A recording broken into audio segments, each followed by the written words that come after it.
Bonsoir à vous qui nous ouvrez votre porte, que vous résidiez au rythme trépidant de Kinshasa ou sous le calme lourd de nos cités frontalières. Bienvenue à Inside News RDC. Alors que les ministres des Finances du G7 se réunissent ce soir dans les salons feutrés de Washington pour verrouiller l'approvisionnement mondial en terres rares, nos compatriotes à Uvira et Kisangani subissent une réalité autrement plus brutale, faite de sifflements d'obus et de deuil quotidien. Ce soir, nous scrutons ce grand écart vertigineux entre une diplomatie internationale de prestige et un terrain national qui s'effrite sous la pression d'une insécurité galopante. Enfin, le gouvernement réagit sur l'affaire Pay Services. Après des semaines de silence assourdissant, Kinshasa tente de reprendre la main face aux doutes de la société civile et aux menaces de poursuites judiciaires outre-Atlantique. Mais la souveraineté de notre nation s'avère incapable de se bâtir sur l'opacité des cercles restreints ou sur des contrats négociés dans l'ombre. Dans cette édition spéciale, nous plongerons au cœur des contradictions de notre gouvernance. Pourquoi l'État congolais se retrouve-t-il exposé à une réclamation de 4 milliards de dollars devant la justice de l'IDAO ? Comment le dialogue national amorcé à Luanda cherche-t-il sa voie alors que le sommet de Lomé, prévu ce 17 janvier, doit clarifier une architecture diplomatique de plus en plus illisible ? Entre les cris d'alarme de l'ONU sur la fragmentation de notre territoire et l'ombre d'un Donald Trump qui ignore le droit international au profit de la force brute, l'heure est à la lucidité radicale. La souveraineté ne constitue pas un slogan, mais une exigence de transparence qui ne parvient plus à souffrir d'aucune exception. Passons maintenant au développement des informations. Nos enquêtes nous ont permis d'accéder aux derniers éléments de la mise au point musclée du ministère du Portefeuille concernant le litige opposant la République démocratique du Congo à la firme américaine Pay Services. Les faits bruts, datés du 18 octobre 2024, révèlent que le régulateur financier de l'Idaho a officiellement interdit à cette entité d'utiliser le qualificatif de banque, faute de licence valide. Le gouvernement congolais, sous l'impulsion technique de Julie Chikou, garante d'une rigueur administrative saluée dans les couloirs du ministère des Finances, a stoppé net tout mouvement de fonds.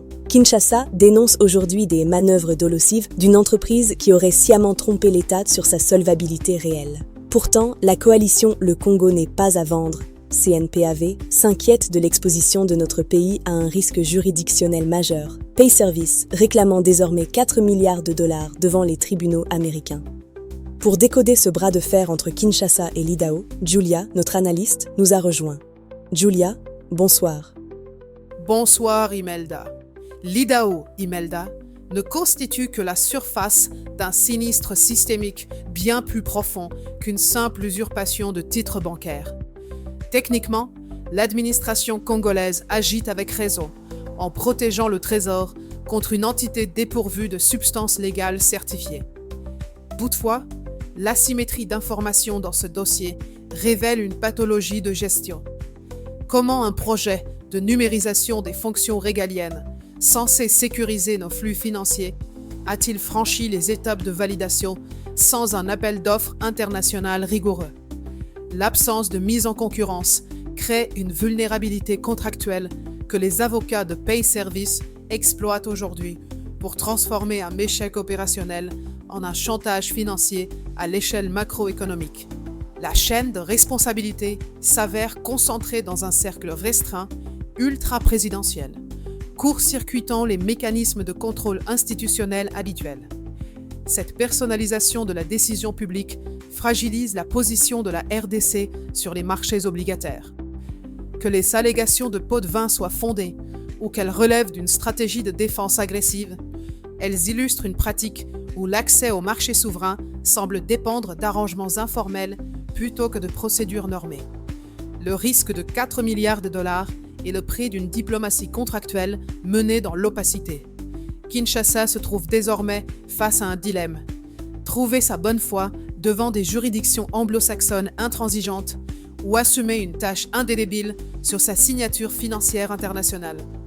Imelda, la crédibilité de l'État dépendra exclusivement de sa capacité à réformer la transparence de ses futurs marchés publics. Merci Julia pour cette analyse chirurgicale. Pour nos concitoyens, l'enjeu est immédiat.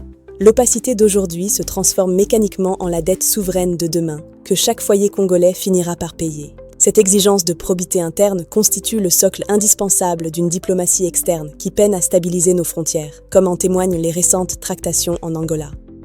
Le 14 janvier 2026, la capitale angolaise a repris son rôle de pivot diplomatique régional. Le président João Lourenço, agissant en sa qualité de médiateur de l'Union africaine, a reçu une délégation de la CENCO et de l'ECC, conduite par Monseigneur Fulgence Muteba. Cette rencontre marque une phase de consultation exploratoire visant à sortir de l'impasse sécuritaire, alors que le sommet de Lomé prévu pour le 17 janvier doit impérativement clarifier les incohérences entre les processus de Washington et de Doha. Lourenço cherche une voie de sortie, conscient que les accords signés à l'étranger ne parviennent pas à calmer les ardeurs belliqueuses sur notre sol.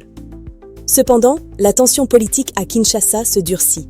Le mouvement Sauvons la RDC, plateforme liée à l'ancien président Joseph Kabila, exige des préalables drastiques, décrispation politique, libération des prisonniers et arrêt des exils forcés. Ils accusent Félix Tshisekedi d'avoir créé une instabilité chronique des cadres de médiation. En face, la réplique de Steve Mbikayi est sans concession. Il dénonce une opposition qui agirait comme un relais du M23, fustigeant ceux qui souhaitent diluer la légitimité issue des urnes de 2023 dans un nouvel arrangement de type 1+4. Ce schéma, vestige de Sun City, s'avère anachronique dans un pays qui dispose désormais d'institutions élues, même si leur efficacité reste débattue.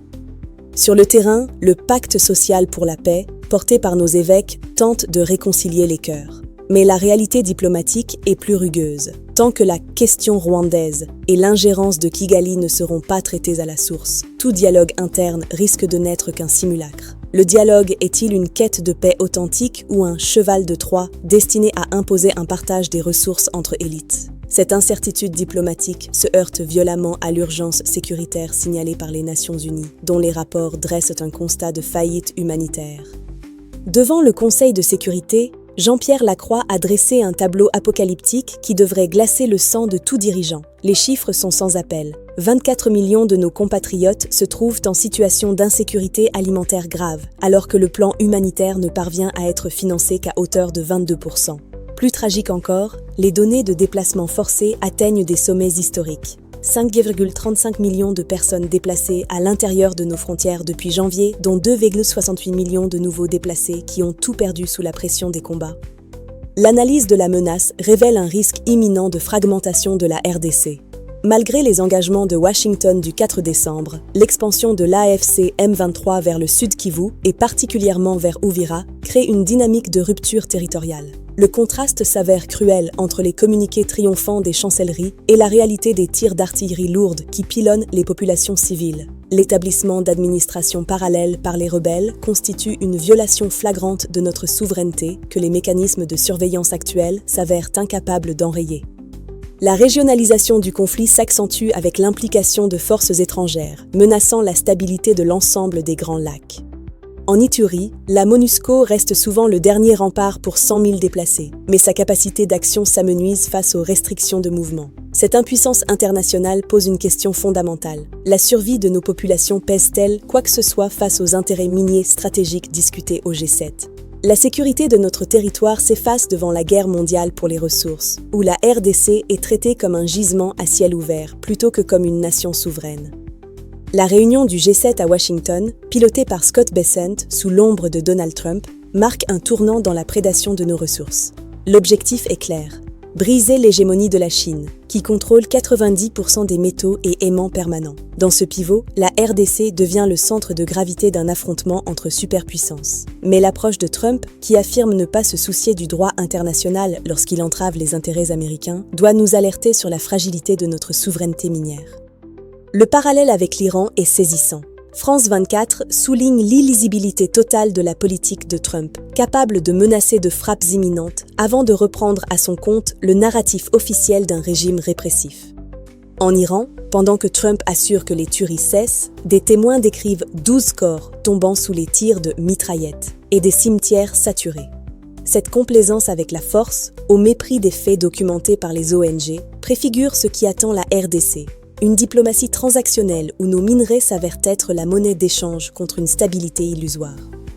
L'histoire nous enseigne que l'intervention occidentale ne produit jamais la démocratie, mais le chaos et la fragmentation de la Libye à la Syrie. Si Washington décide de sécuriser les gisements congolais en utilisant le modèle de la force brute, le risque de déstabilisation durable s'avère immense.